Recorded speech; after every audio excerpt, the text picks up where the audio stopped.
Today we are making one of my favorite desserts, a galette, featuring one of my favorite fruits, which is rhubarb. It features a really flaky pie crust, a gorgeous, super nutty buckwheat frangipane, and awesome rhubarb that is macerated with a little bit of orange juice. 3 components, 1 dessert. Let's get started.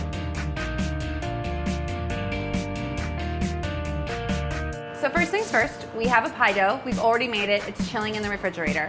Secondly, we're going to make our frangipane, which is a mixture of nuts, sugar, and eggs. I'm going to pulse the nuts in the food processor with some sugar, and you really do need a food processor for this. It's very difficult to get it as fine as you would need any other way.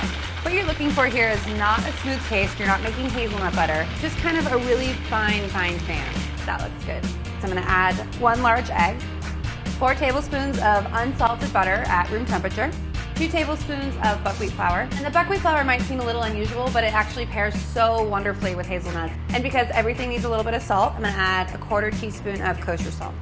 And last but not least, I'm going to add some vanilla extract. And now I'm just going to pulse it. And again, for this, you're not looking to make it a totally smooth puree. Part of the reason we're using hazelnuts is because we like the texture that they give. Now comes the fun part when we get to cut our rhubarb. We buy the stalks. With all rhubarb, you're going to want to trim the ends first. If they're on the fatter side like this, I'm going to cut them lengthwise and then into sort of more manageable pieces. If they're really nice and thin, you can keep them whole. And they don't all have to be the same size. Part of the reason we love rhubarb, aside from its gorgeous pink color, is that it's super acidic and kind of the opposite of most fruits when you bake. They're not overly sweet, they don't get super jammy, so we're only going to sweeten it slightly. We've added 1/4 cup of sugar to this rhubarb, and the only other thing we need is an orange. We're going to zest it right into the bowl. You'll get about 1 tablespoon of zest, and then juice it, which will be about 3 tablespoons. If you have a little more, a little less, it's okay. We're just looking for something to coat the rhubarb. You could use lemon or lime with equally great results in this galette, but orange and rhubarb are like best friends. I'm just gonna toss it to coat, and we're gonna let it sit for like 10 minutes. I am going to now roll out my pie dough that I made earlier. For this specific dough, I've separated it into 2 little pieces so I can then easily divide it into 4. I'm gonna lightly dust my work surface so it doesn't stick. And because when you cut it, you're getting little triangles, you can kind of like roll it like that because you're after a circular galette. So while you have your first 4, you can chill the other dough so it doesn't get too soft. And from here, you're just making like little mini galettes. Make sure it's well floured so it doesn't stick. I'm rolling out the dough to a circle about 5 inches in diameter. Depending on the size of your dough, how evenly you cut it, it can be a little bit bigger, but you want to make sure your dough's not too thick. And again, does not have to be a perfect circle. This is like, I don't even know what that is. So I've got my little round of dough, and now I'm going to spread it with my hazelnut buckwheat frangipane. And I'm going to smear about 1.5 tablespoons of that buckwheat frangipane on the inside of the galette. You want to leave about 1 inch border so you have something to fold over. I'm going to apply a little bit of egg wash to the border to help the edges seal.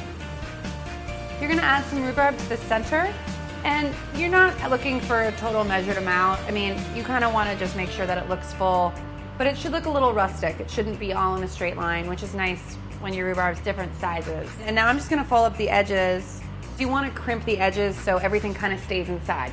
Before I egg wash it, I'm going to transfer it to my sheet pan. I have spaced them out a little bit. They're not going to spread that much, but you want to give them enough air to breathe so they all brown evenly. I'm going to brush the tops with a little bit of egg wash, which is 1 large egg beaten with some water.